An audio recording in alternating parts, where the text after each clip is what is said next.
Well, first, good day to you one and all, and welcome back to our favorite spot on a Wednesday night. It is Sports and GT Master Series, and joining me once again, the voice of Western Province Motorsport, Frankie Innes. Frankie, good evening to you. Yes, Gary, hi, and everybody at home, hi, welcome. And we come to you from the WeatherTech Raceway Laguna Seca in Monterey, California. And the track temperature is 19 degrees. Outside temperature is also 19 degrees. Track just over 3.5 kilometers long, 228 meters above sea level. Partly cloudy, 7% chance of rain, and only a 3-kilometer-an-hour wind. Well, I think it's going to be yet again one of those awesome races that we've been able to enjoy recently. And I must say, we've been very, very lucky with the quality of the racing that we've been able to see up until now. So, for those of you that are not regulars, welcome. Thanks for joining. My name is Gary Fleming from Segment Productions. Frankie Innes, voice of Western Province Motorsport, a regular commentator at oval tracks and main circuits throughout South Africa. And this is what we do on a Wednesday night. They've just finished a 20-minute practice session. That's Johan Fourie that you see out there on track. He is busy with a warm-up or sighting lap as such. The computer gives you the opportunity to go out, do a warm-up lap. That's the entrance to the pits. So he's just gone past there now. Take the left-hander, and he will now start his first flying lap. On the left-hand top of the screen, you will see there it says qualifying, 1 minute 50 into the 10-minute session. And as Johan Fourie, well, let's just stick with Johan Fourie for now. Odds are you'll see quite a lot of them during the course of this evening. And this is his first flying lap. He has 2 flying laps that he can do out on the track. You can see the likes of Steve McCarthy, Raymond Duggan, René Rebet, Sandra Bakari. It's nice to see Stephen McCarthy out there as well. Timothy Stanton back in South Africa. Well done. I tell you what, Timothy spent a lot of time with the kids recently, and it's great to have him back with us again. Graham Stephen, well, when he's on, he is on, and he's on big, no doubt about it. A lot of entries that we have once again. Nice to see Captain Peter van der Spey, and the man that's going very well recently, Raymond Duggan, in there also as well. So, as I said, you will only, that's a corkscrew that they're going down now. That's still Johan Fourie that we're with. And once he goes past the start-finish line, we will then start picking up what the fastest lap times are for these different drivers. That's the second last corner. He comes up towards the last corner now. So he was probably one of the first people to go out on circuit. And there you go. Herman Lazarus puts the first time up, a 1 minute 20, almost a 1 minute 20 dead. So a lovely time. But Johan Fourie, oh, for a second, Johan Fourie was at the top. Francois Hubert says, good evening, gents. I'm here as well. Well, yeah, Francois Hubert with a 1:18.586, Johan Fourie with a 1:18.6, and they're the only 2 drivers at this point in time that has cracked the mid 1:18 space. Hubert, the man you see there on track in the that looks like a Chevy Corvette that they're out there with. He's done a 1:19.077. Space Hubert, and there is the first of the Porsches out there. That's Raymond Duggan in a Porsche number 71, currently there in that 4th position.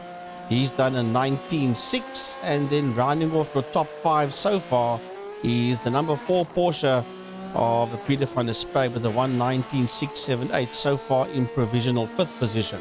Well, it's nice to see that he's got himself right up there where it counts. There's a nice static shot you can see.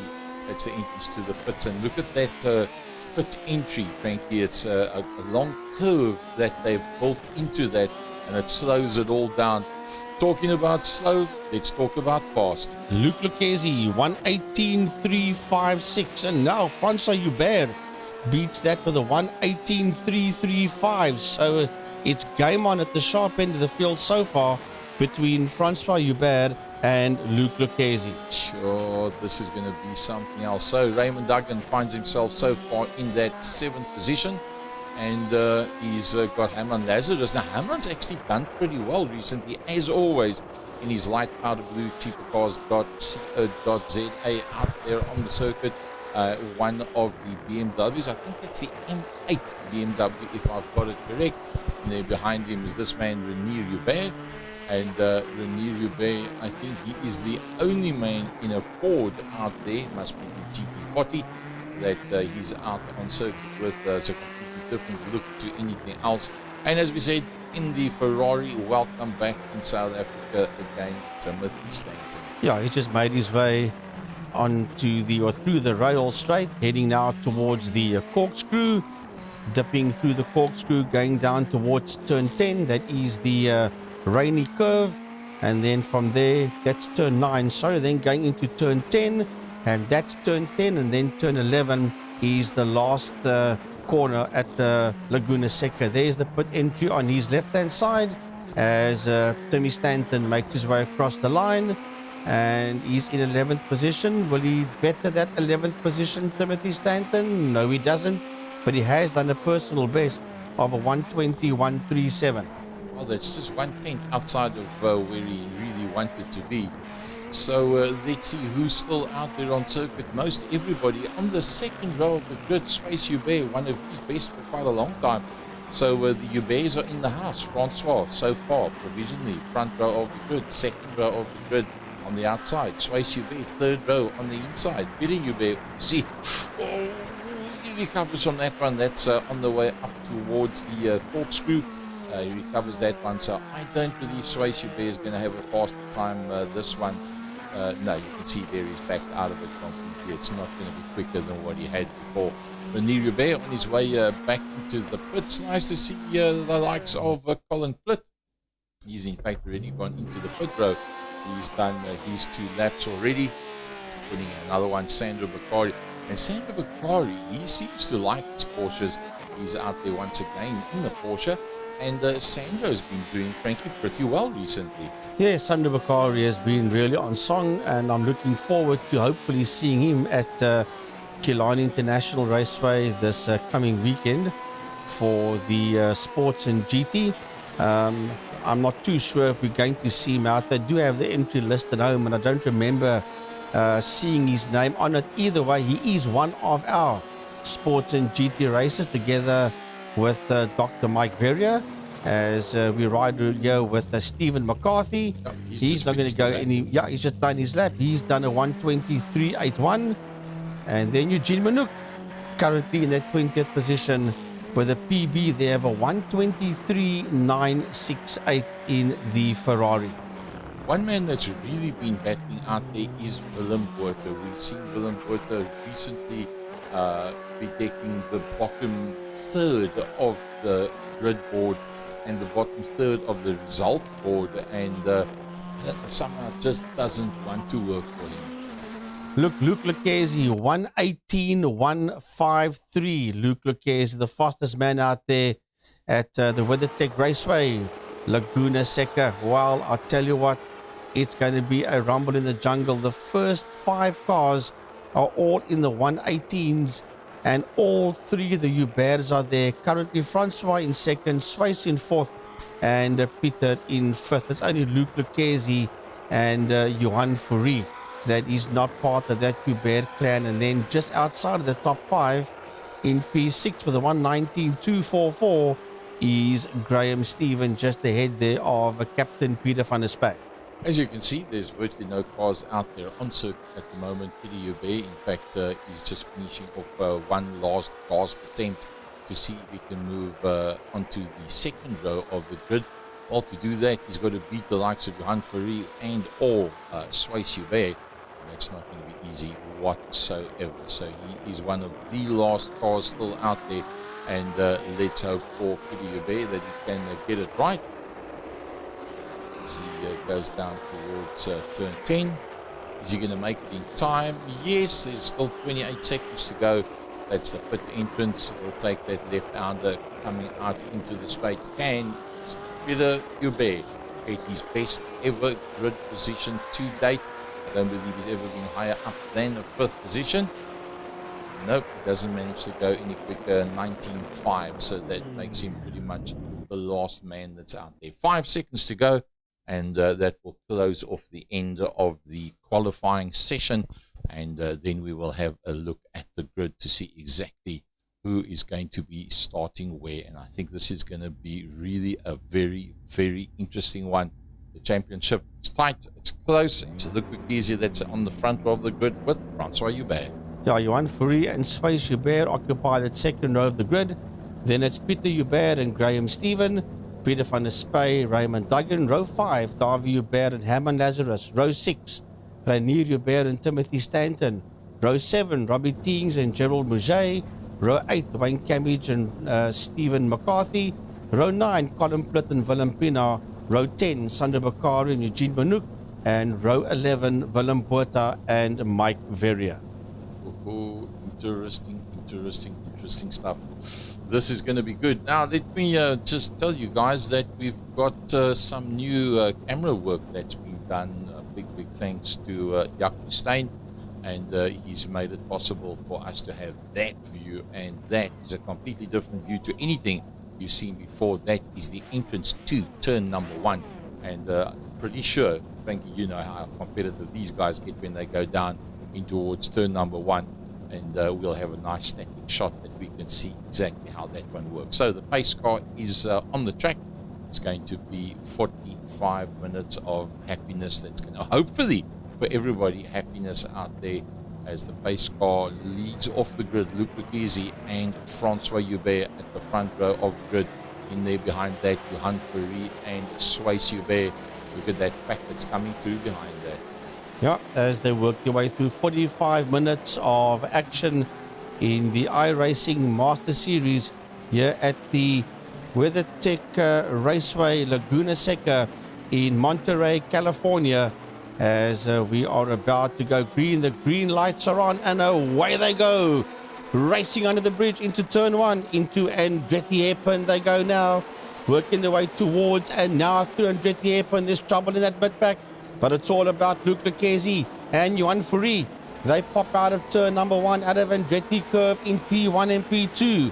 Now working their way around the racetrack. There's Raymond Duggan coming through. Wayne Cabbage is out there in that 13th position. He's just behind Stanton and ahead of Swayze Hubert. But we go back to Johan Fourie.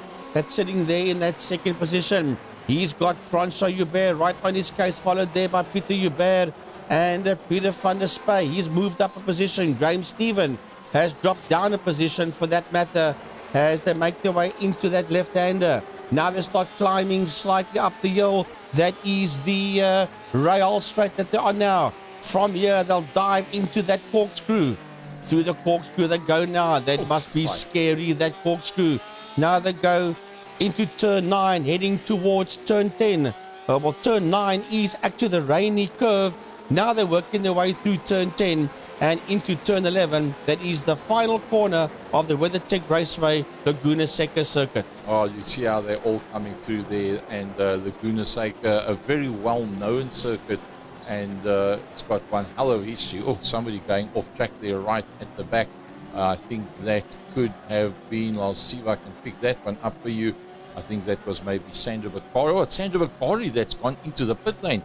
Let's go back to the front end of the field and let's see how we're looking. It's Luc Bequizzi. Luc Bequizzi leading them out very, very neatly, doing what he does best. Johan Fourie right in there behind him. Never forget this man, Francois Hubert. Frankie, we know two things about him. One, he's super duper quick. He's always there where it counts. And two, he does not make mistakes very easy. No, Luc Bequizzi is an awesome racing driver. So is Johan Fourie and that man that you're talking about, Francois Hubert. There's only 0.3 of a second between himself and Johan Fourie that is there in that second position. He's all over the back of Fourie as they work their way around. That was just coming out of the corkscrew, I think it was. Yes, it was indeed. Heading towards the rainy curve, through the rainy curve into turn 10 and now into turn 11 with a pit lane there on their left-hand side. It is race leader Luc Bequizzi, followed by Johan Fourie and Francois Hubert. Nothing between them as the rest of the field just works their way out of turn 10 and into turn 11. And the quickest man out there with the 1:18.189 is your leader Luc Bequizzi, and a personal best there with the 1:19.196 for Johan Fourie. Well, Luc Bequizzi looking very strong as usual, but as we know, Luc Bequizzi does drive very, very hard, and he does tend to have off here and there. But if there's anybody that can work his way back from a problem, it's Johan Ferry and Luc Lucchesi, no doubt about it. Stretching the legs out there of Johan Ferry just a little bit. Johan Ferry in that second position. So let's have a look at some of the action that's happened up until now. 3 laps done of this 45-lap race. We had a bit of a problem there for Wayne Camage. Oh, that was just too hard going into the corner. He got that one sorted out. Renier Hubert had a bit of a problem as well. Just using too much. Oh, he recovered very well, but probably cost himself 2 positions. Well, at least 1 position that he cost himself there. Suisse Hubert a little bit earlier on going off circuit as well. Also just too late and too hard on the brakes. Nice recovery to get back on as quick as possible and only lose out that 1 position. So just some of the interesting stuff that we've seen happening out there. Back to the front end of the field, Luc Lucchesi, he's doing it all right. There is no errors, no mistakes. Can Johan Ferry put the pressure on him? Once again, let's call the number. It's 1.9 or call it 2 seconds between Luc and Johan Ferry. Keep an eye on that 50% fuel load at the start of the race. Yeah, and 17 errors, and if you make any more than 17 errors, you get a drive-through with no disqualification. So at this point in time, it's all about Lucchesi. That's 1.8 seconds ahead of Johan Ferry, and he's been mugged there by Francois Hubert in that 3rd position. Francois only 1.4 seconds behind him, but Peter van der Spey in P4 has got the man in P5 in car number 2, namely Graham Stephen, right on his case. Graham Stephen is only 0.7 of a second in there behind Captain Peter van der Spey. As we keep an eye on them heading into turn number 11. That is the final corner of Laguna Seca Raceway. Heading down that main straight. Bit of a kink towards the end of it before they go into turn 1. Into the Andretti hairpin. And Graham Stephen all over the back there of Peter van der Spey. Van der Spey exceeds track limits there going into Andretti hairpin. It's a difficult hairpin. It literally tightens up, then it opens again, then it tightens up a second time. So there's only 1 line through that Andretti hairpin as they head under that the Firestone Bridge. And still Graham Stephen all over the back end there of Peter van der Spey. Working the way now into that left-hander, heading now slowly but surely towards the Rahal Straight. We're not quite at the Rahal Straight yet. It comes after this, a left-hander. They'll go slightly uphill, and now they're on the Rahal Straight, and he's still all over him. After that crest there comes that dreaded corkscrew. There they go through the corkscrew. You're going to be very careful not to exceed track limits there. From there they go into the rainy curve. Through the rainy curve, the 2 of them are working their way now into turn 10 and working their way towards turn 11, the final corner of the circuit.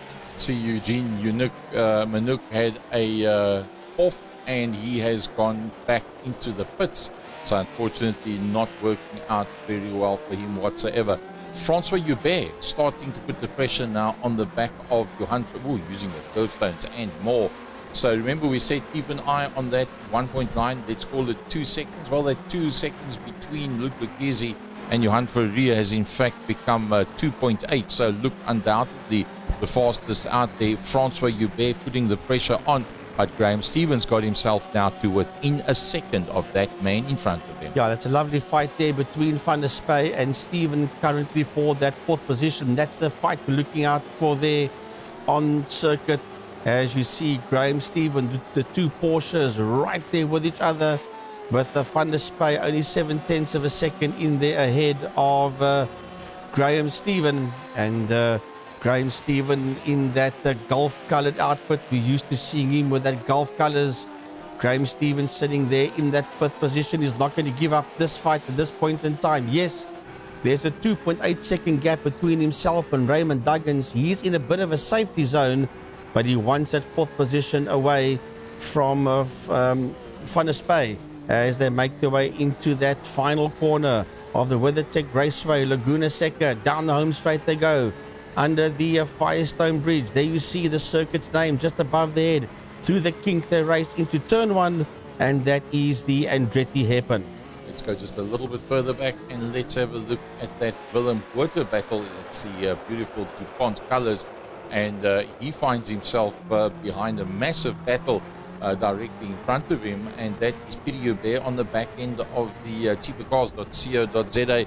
Herman Lazarus, who has been doing better and better for every single race meeting that he's been out there recently. So Willem Water that finds himself in the mid pack. Does he have a go at Pieter Joubert while Pieter Joubert is concentrating on going from the inside? Herman Lazarus, what a gentleman. He could have closed the door. He said, you are in deep enough. I will leave you with that one.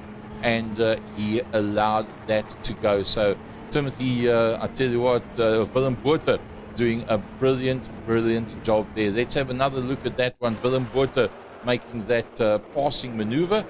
Look at that, straight up the inside. He made it look so easy. Let's go back to the front end of the field. It's all about this man. Look easy. He's got a big open field in front of him, and behind him the gap is getting bigger. Remember we said 2, call that 3.5. Johan Ferry is not able to match the pace at this stage of the fight. It is Johan Ferry that is actually struggling to stay ahead of Francois Joubert. That's right on his gearbox. Right, he sits right on his case there, does Francois Joubert on the back end of Johan Ferry. 0.5 of a second separating Ferry and Joubert. And there's no ways that Johan Ferry can even consider going after Luc Lucchesi. He needs to defend that second position from Francois Joubert. That means that Lucchesi will stretch that gap to 4 seconds and more.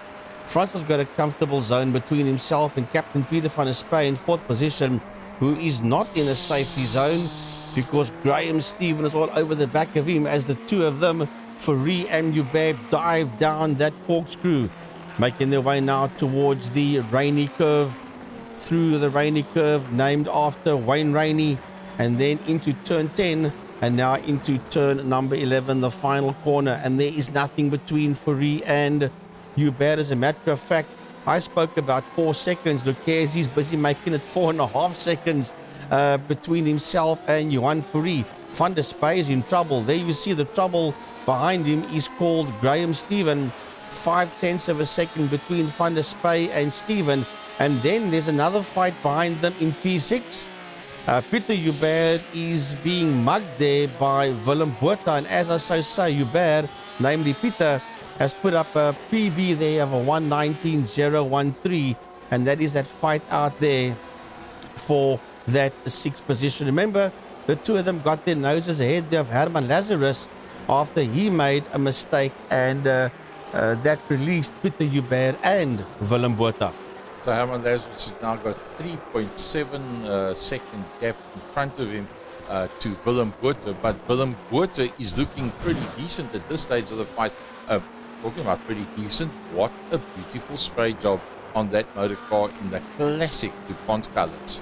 Yeah, that's a DuPont Chevy that Willem Botha is racing there, and he is crowding the back end there of Pieter Joubert in the BMW. So the BM through the corkscrew has been hunted there by the Chevy as it starts searching for the track. That is hard. Willem Botha is pushing through the Rainy Curve into turn number 10 and heading back down into turn number 11. And Willem Botha is only 0.7 of a second in there behind Pieter, who goes wide. He might lose that position now to Willem Botha. Botha will have the drive. Botha will have the line for turn 1. But Joubert is just ahead of him. He'll sneak up on the inside into the Andretti hairpin. And Willem Botha will steal that position away there, coming out of turn 1 from Pieter Joubert. Oh, we had the cameras at the right place at the right time, but there was a camera that picked up somebody else's heartache, and it's Renier Joubert that looks like he's going underneath the Baba Burger Bridge. And what happened to Renier Joubert? That's going into the corkscrew, and it just got completely away from him. And he actually recovered from that pretty well, I must say. Another person that had a bit of an off track was this man, Stephen McCarthy. Hard on the brakes. Stephen McCarthy locks up that right in front, and once again the corkscrew causing problems for the guys It's definitely not an easy one to traverse whatsoever. Stephen McCarthy finds himself in a possible passing situation on the tail end there of Timothy Stanton. Yeah, Timothy Stanton is being hassled there by Stephen McCarthy. 3/10 of a second up the rail straight they go. Now into the Corkscrew. So from the rail straight, they work their way into the Corkscrew, under the WeatherTech bridge, down into the Rainy Curve. Through the Rainy Curve you go now. There's little fights all over the place. That is the Rainy Curve. That's turn 10, which takes them back there into turn number 11. So Stephen McCarthy is right on the case there of Timothy Stanton, and it's the Porsche that's hunting down the Ferrari. Well, we're going to have to see who's going to blink first when it comes to doing the necessary pit stops. And they do have 50% fuel on board. Let's see how that's going to play out, exactly how far they're going to get. 14 minutes done of 45 minutes. Francois Hubert, 0.6 of a second. Remember, I said that number to remember. Johan Fourie now 5.5. Look easy as stamping his authority. Yeah, well, it's perfectly understandable. As I said earlier on, there's no ways that as here comes McCarthy. We'll get back to that now. McCarthy is still having a look there at Timothy Stanton, and McCarthy gets it slightly out of shape as they start working uphill, looking straight into that sun, working their way into that left-hander onto the rail straight, named after Bobby Rahal, a famous IndyCar driver back in the States. And as they go up the rail straight under the Bubba Burger Bridge into the Corkscrew, they're busy work their way now, and McCarthy is not letting Timothy Stanton get away from him. He's saying, Timothy Stanton, you put one wheel out of line and I will nail you.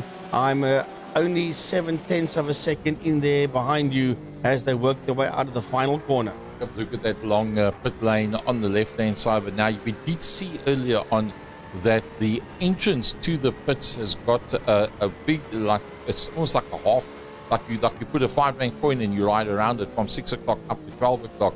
And that slows you completely down before you go into the pit lane. And it's a fairly long pit lane as well, as we're on board with Stephen McCarthy looking at the back of Timothy Stanton. And that's Herman Lazarus is the blue car that you can see just in front of that.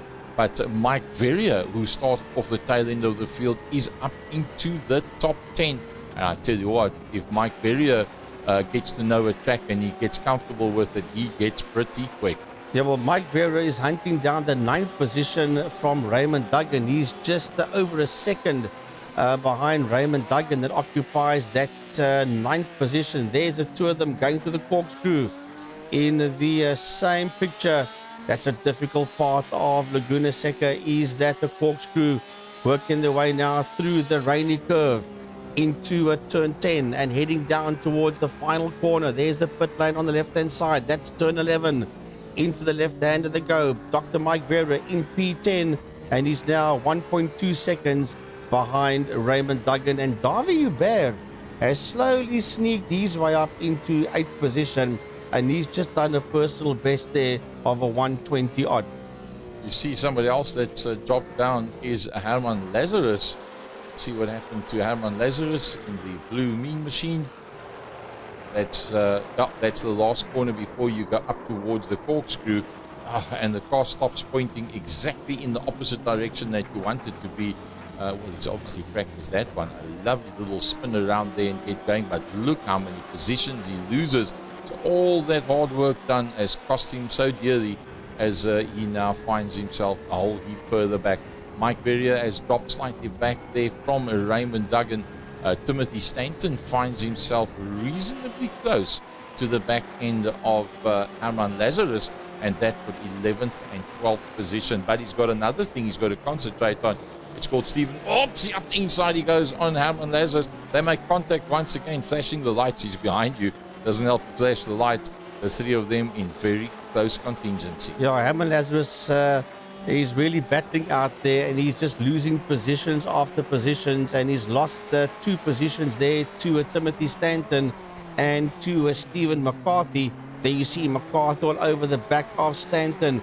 Then Herman Lazarus is in there, and he must be careful because he's only 1.2 seconds ahead of the man in P14, namely Willem Pina, And if you see behind Lazarus, there you just see at the back coming through is the Castrol man, namely Willem Pienaar. And he's right there. Willem Pienaar is right there. He's now under a second. Is Pienaar in there behind Herman Lazarus? I think Herman Lazarus is going to start feeling a bit of pressure from behind because Pienaar is closing on him pretty quickly as we look back from the Timothy Stanton car.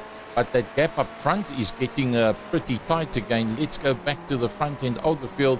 Francois Joubert in his favorite colors, black and white, and he's all over the back of Johan Fourie. Yeah, Johan Fourie's been absolutely mugged here by Francois Joubert. So that is the Porsche, the Chev that is hunting down the Ferrari.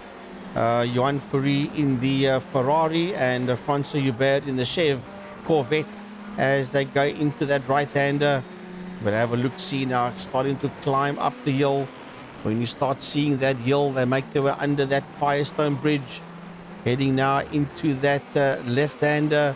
Now you start climbing up that hill, and then you'll turn left again, and then you work your way towards the Rail Straight. Where are they? There they come, the two of them.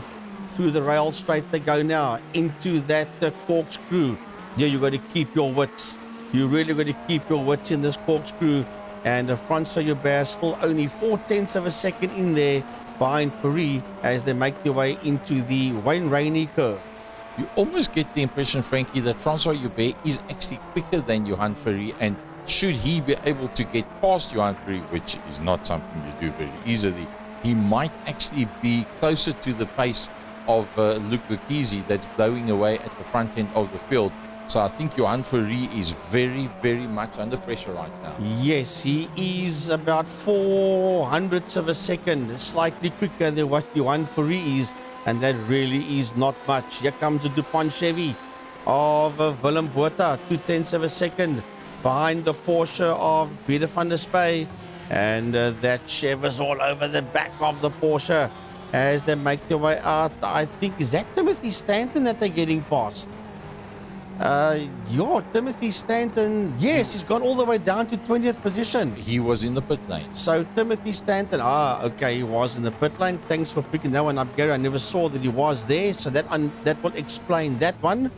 But Willem Botha, right there, 0.3 of a second in the DuPont Chevy, right on the case of the Porsche of Peter van der Spey. Well, that's having a look on that inside line, and once again trying to cover that inside line. Is that going to work? Yes, it does. Look at that. That's up towards the Corkscrew. A very, very difficult spot. Oopsie, and an error there as well. That was Peter van der Spey that battled with that one. I see Wayne Camage has also had an off track, but while all that's on the go, don't forget about the likes of Colin Plitt. Colin Plitt in there behind Willem Pienaar. Yeah, as that was happening, Van der Spey lost that position there to Willem Botha as we focus on the Willem Pienaar Colin Plitt fight. Now, remember we said earlier on when Verrier and McCarthy and the guys got past Hammer Lazarus, I still said watch out. The Pienaar was closing up onto the back of Lazarus, and I still said watch out, Colin Plitt will be coming as well. Actually, I didn't say Colin Plitt was coming. I said Willem Pienaar was coming. But I did see Colin Plitt there behind Willem Pienaar. And now Plitt is right there with Pienaar. He's only 0.6 of a second in there behind the man in P13, Willem Pienaar. Well, welcome to some of the folks that are busy watching us live from home. The likes of Peter Twiss, well known from Pilani, Manny Joubert, Kelly Marie. Hi, Kelly. Long time no see. Haven't seen him out on a oval track for a long time. And Julian Familiar is for once not behind the steering wheel and sitting watching this race. Julian, it's a goodie. It would have been nice to have you out there. Willem Botha and Francois Joubert, nothing much between them. Well, we won't have Julian in this series. He doesn't qualify for it. He's too young, actually. That's a nice compliment to get. It's a great compliment, yes, that you're Julian. too young at this stage of the fight. Somebody else that is so close, but you have to have a look at that Peter Joubert situation as well. Peter Joubert finds himself behind Peter van der Spey, and that's also a battle royal between the two of them. They will both fancy themselves to stay in that lead pack of the top 6, 7, 8, 9. They must just not slow one another down. As you can see them all racked, packed and stacked, pretty much line astern. Oh, Peter Hubert went into that corner pretty damn hot. And as a matter of fact, both of them are catching Graham Stephen. Both of them are onto the case of Graham Stephen. Both Peter van der Spey and Peter Hubert are closing up onto Graham Stephen. Peter van der Spey 7/10 of a second behind Graham Stephen, and Peter Hubert only 5/10 of a second behind Peter van der Spey. So that's the fight there for 5th position as we approach 24 minutes of this one. Now, Gary, I predict pit stops anywhere after 25 minutes. Probably yes, maybe even a touch before that, for all you know. So, Frankie, if your crew chief says to you, don't let the pressure get to you, I suppose rule 1, page 1, part 1, don't look in the rear view mirror if your name is Graham Stephen. No, as they head into turn number 11, there's an attack here. As they come through, I think that might just be one of the back markers there. But Van der Spey, Peter van der Spey. Yes, he just got through. Ooh, it's getting hectic out there. Well, they are on the case of a back marker. Van der Spey has got Graham Stephen there. Oh, geez, I tell you what, they're busy working their way through. They're cutting and carving their way through the field heavily, are these guys. So Peter van der Spey has now lost touch with Graham Stephen, and he has got Peter Hubert right in there with him. And it could have been that back marker that cost Van der Spey, because Graham Stephen has got away from him. And here comes Hubert, only 9/10 of a second behind Van der Spey. That, in fact, was Wayne Camage. Wayne Camage down in 19th position. And remember, I think Wayne Camage was one of the people that have been into the pits already. And we see that Willem Botha has had an off track. Let's have a quick look at that one. Yeah, Willem Botha just exceeding track limits there and into the kitty lift, and that's up the rail straight, putting it right up there against the side of the wall, now working his way towards the corkscrew. Well, he's just dirtied the nicest looking car out there, and it's a beautiful, beautiful spray job on that one. Let's have a look at the pit stops. Let's see who is where. And yes, it was Swayze Hubert that's been in. It was Renier Hubert that's been in. Twice for Sandro Bakari, twice for Timothy Stanton, and once for Eugene Minuk. That explains why they find themselves down at the tail end of the field. But frankly, as we said, it's a long pit lane. It's a long entry into the pit lane as well. Well, here is a lovely fight out there for that 14th position. Gerald Mouget and Robbie Teens is all over the back end there of the man in P14, namely Herman Lazarus. There's Robbie Teens right in front of Robbie Teens there. You see Gerald Mouget, and they are not too far behind Lazarus. Mouget is 1.5 seconds behind, 1.1 seconds behind Lazarus. There goes Lazarus, and then right in there you see Mouget and Teens. That's Lazarus turning into the left-hander, and then behind them you see Mouget and Teens, and they are fighting there for that 14th position that at this point in time has been held there by Herman Lazarus. He in turns only 1.2 seconds behind Colin Plitt. So if Colin makes a mistake there, he will have Herman, Gerald and Robbie right on his case. Now the next trick is, look at Luke Lucchese. He's 9 seconds ahead of Johan Ferry. But Luke Lucchese is coming up behind the man that we're riding on board with, Robbie Teens. He's in fact just on 4 seconds behind Robbie Teens.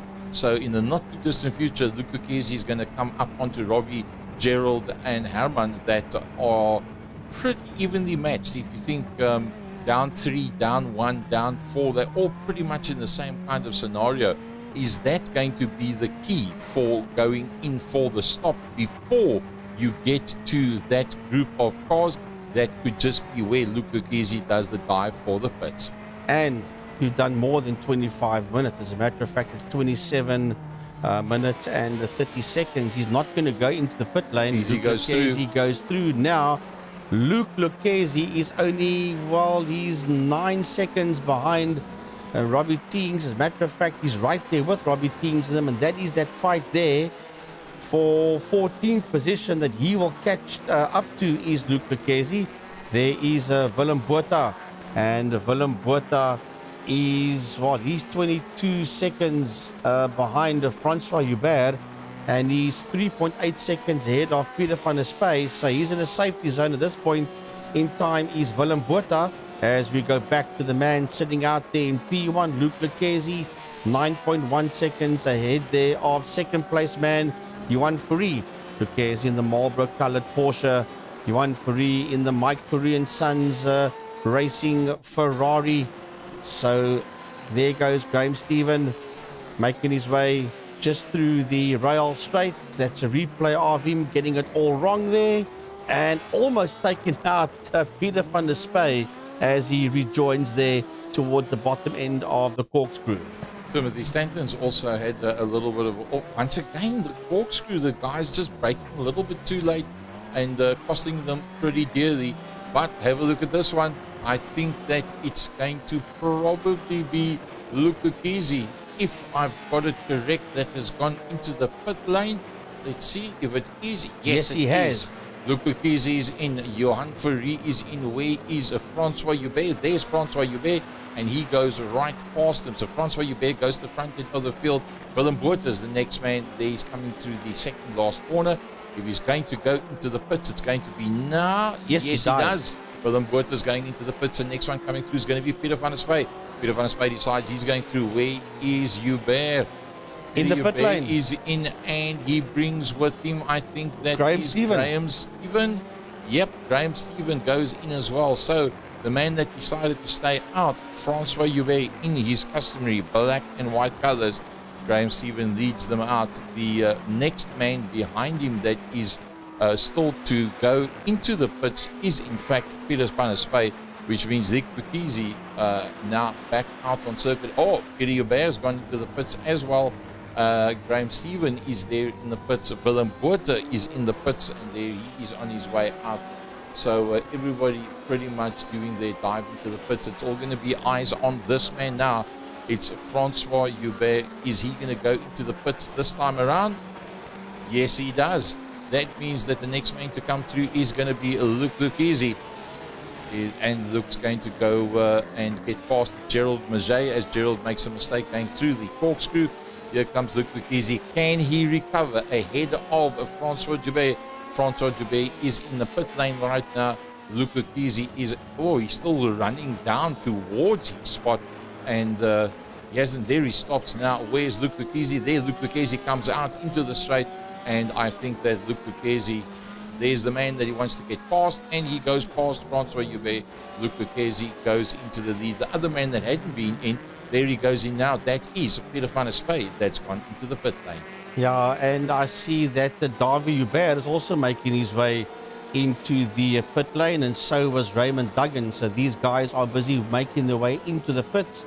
That means that Mike Verrier has not made a pit stop yet, and neither has Robbie Teings. And as I so say, Mike Verrier makes his way into pit lane. That means Robbie Teings needs to come and pit now with 31 minutes done. So Raymond Duggan has not been in. Or has Raymond Duggan? Yeah, Raymond Duggan has now come into the pits as well. There's Raymond Duggan. He's already in. Davi Joubert is in. Peter van der Spey on his way out of the pits. Now look at that pit lane coming out there. That's also a long left-hander. That's on the inside of turn number 1 as you come back out onto the circuit. And that takes quite a bit of time. So these pit stops is working out pretty expensive. Let's look at the time factor. Standing still, anything between 9.7. Francois Joubert very quick up to 11.9, 12 seconds, frankly, being an average pit stop. Well, Robbie Teings is climbing up the leaderboard, but that's because he has not made a pit stop yet. Robbie Teings, he's 12, 13 seconds behind Graham Stephen at this point in time. But Robbie's going to have to make a pit stop somewhere. As Peter Joubert says, well, now that my pit stop is done, let me see if I can steal that 5th position away there from Peter van der Spey.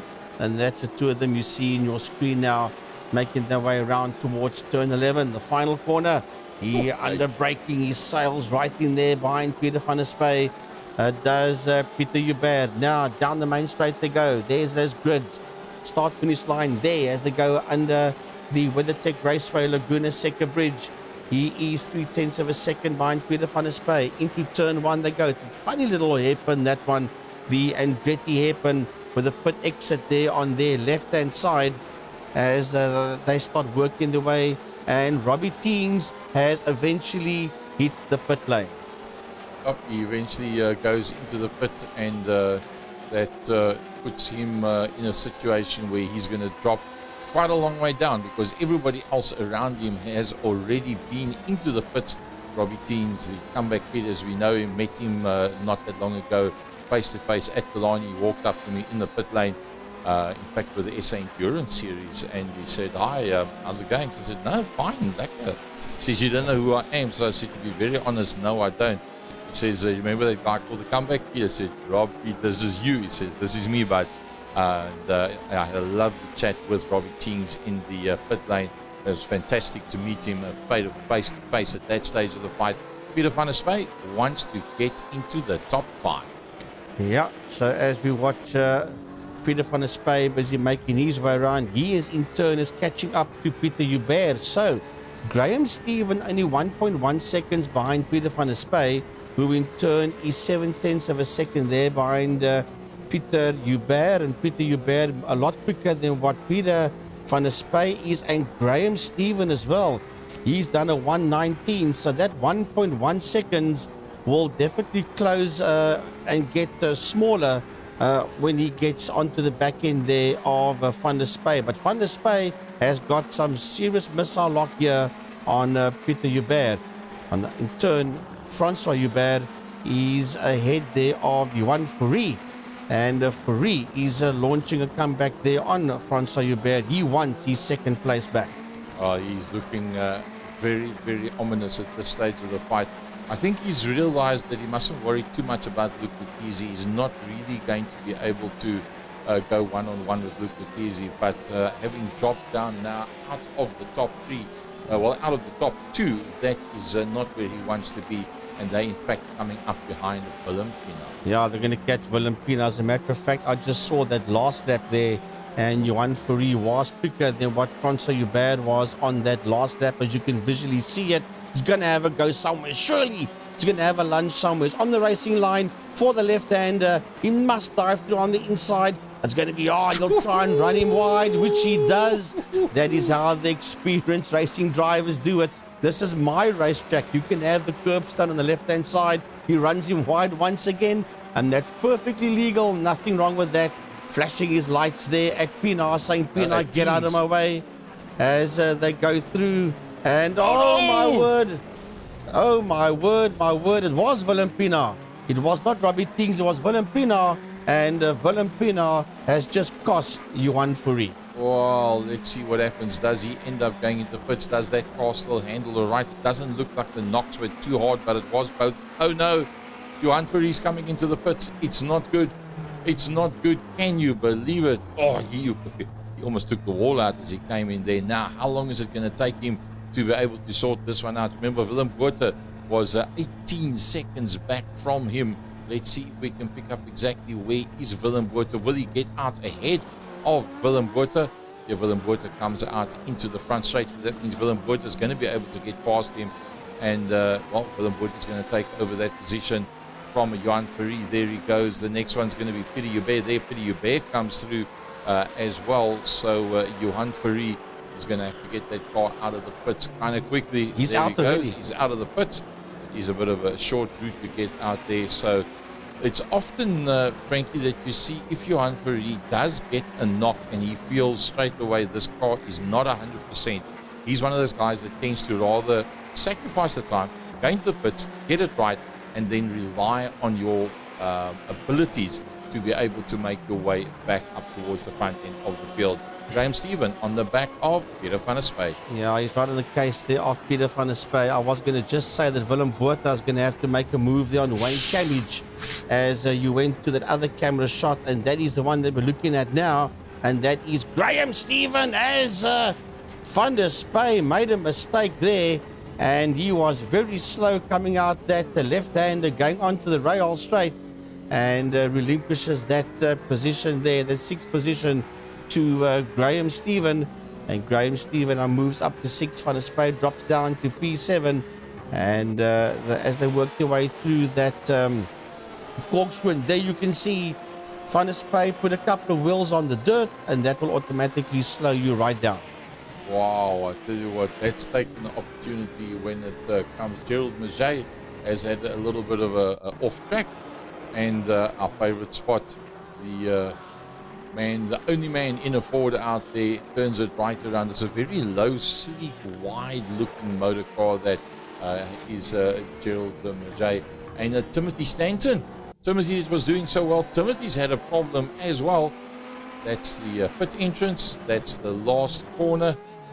Comes in a little bit hard, and the tail end just gets away from him. Now, very difficult to get going from there, making sure that he doesn't touch up against the wall, and he recovers from that one, does Timothy Stanton pretty well. Let's go back, Frankie, to the front end of the field. It's look easy, and it's all open up in front of him. There's 4.8 seconds before he gets to the 19th place man, Sandro Bakari, so he can get the hammer down and stretch it out. That 14.2 seconds back to second place being Francois Hubert. Yeah, there's no yellow sectors there. Everybody is a second or more behind the car in front of you or the car behind you.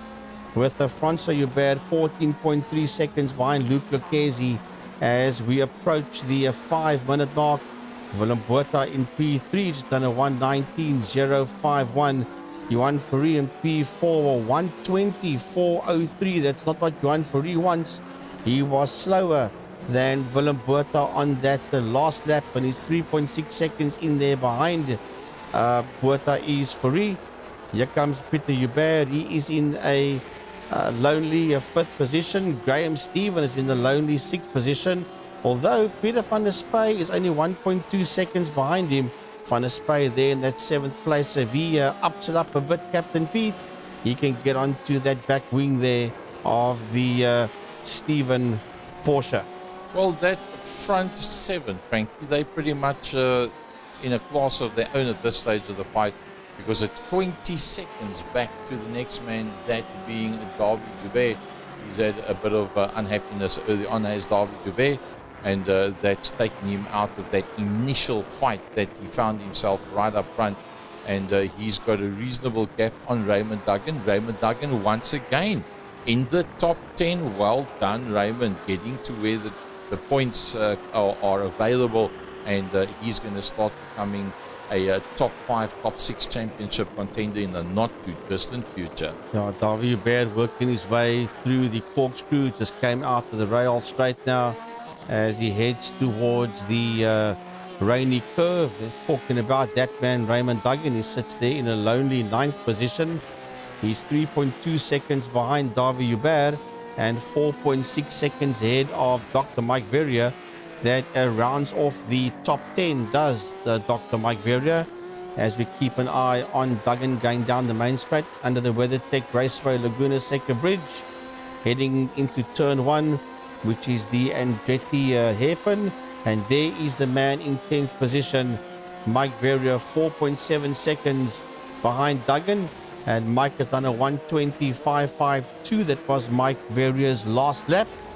And just behind him there, 18.8 seconds behind him, just out of the top 10, is Robbie Teens. That's just done a 1:22.202.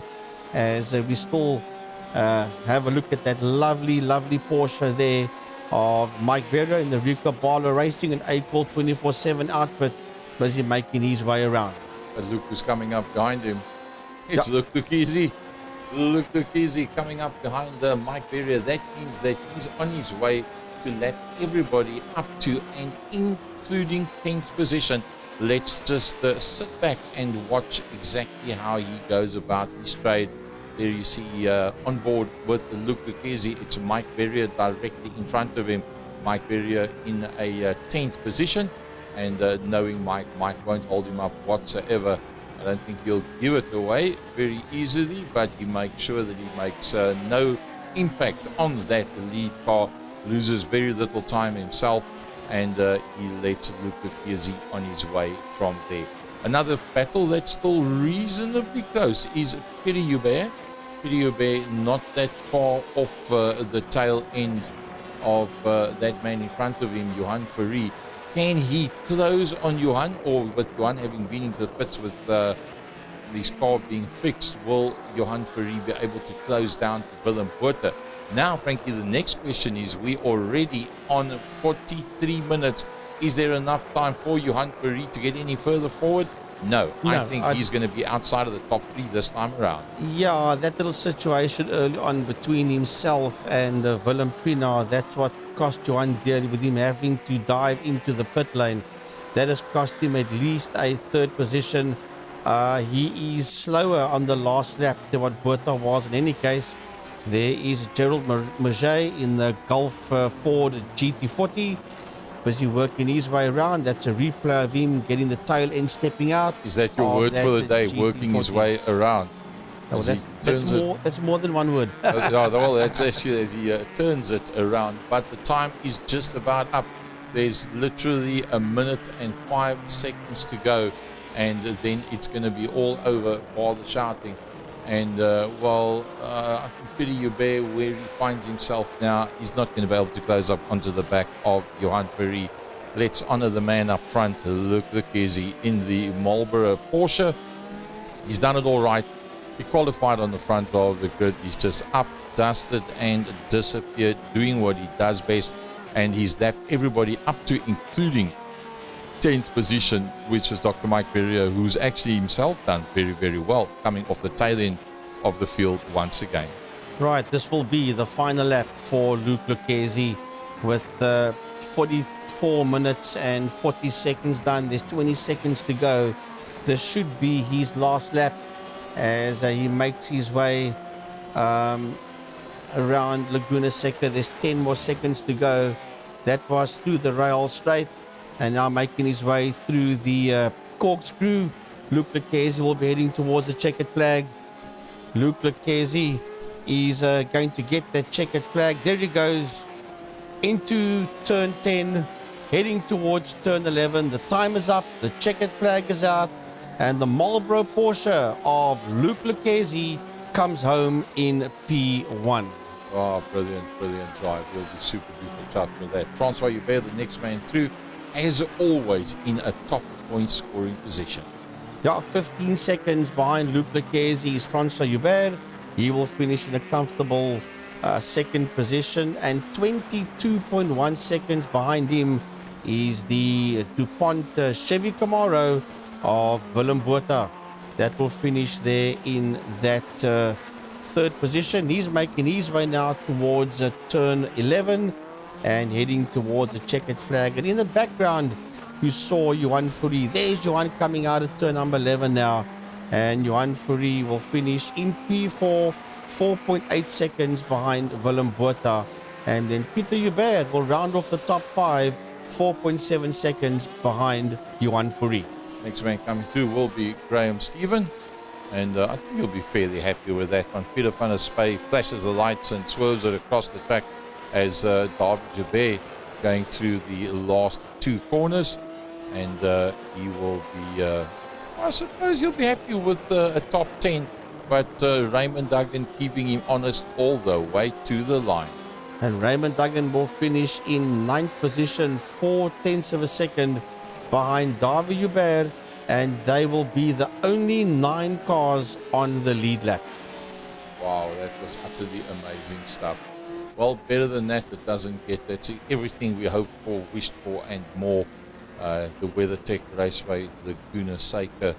And, there's a very, very well-known circuit located in Monterey County, near the city of Monterey, California, and Salinas in the United States.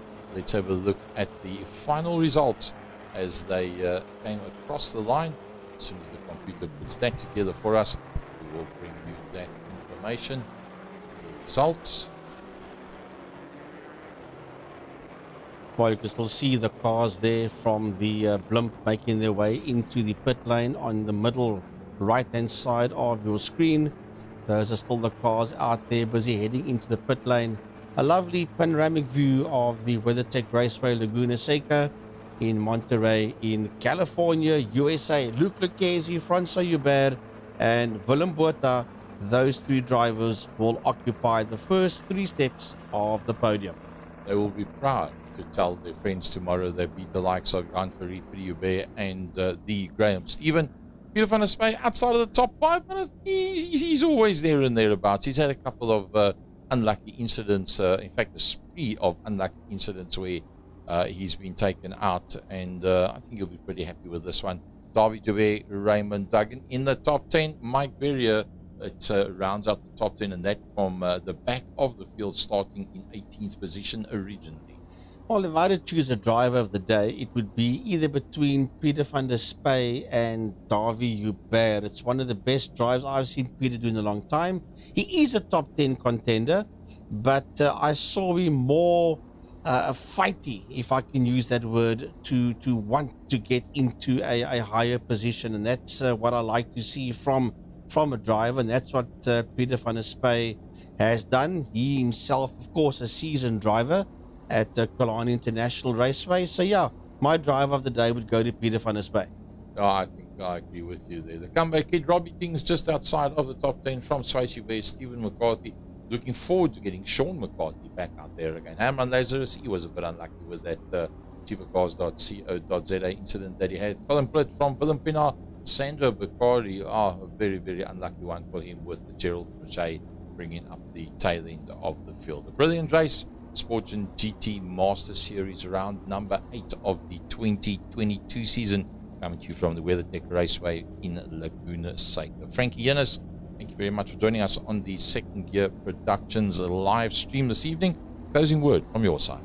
Yeah, a pretty good one. It petered out towards the end, but in general, a very good round 8 of the iRacing Sportgen GT Master Series. And we're looking forward to see you same time, same place next week, Wednesday. But between now and next week, Wednesday, we've got 2 other race events coming up. And one of them is at the Western Province Motor Club at Killarney International Raceway this coming weekend. It is the following round of the Wingfield Motors Power Series. And then this coming Sunday is the first round of the iRacing 6-hour enduro. So there's 2 more events coming up before we see you again, same time, same place next week, Wednesday. So to Marianne Klaassen and Clinton Bezuidenhout, hope you guys enjoyed watching the live stream as well. From our side, Gary Fleming, on behalf of Second Gear Talk Show and Second Gear Productions, good night to you, one and all.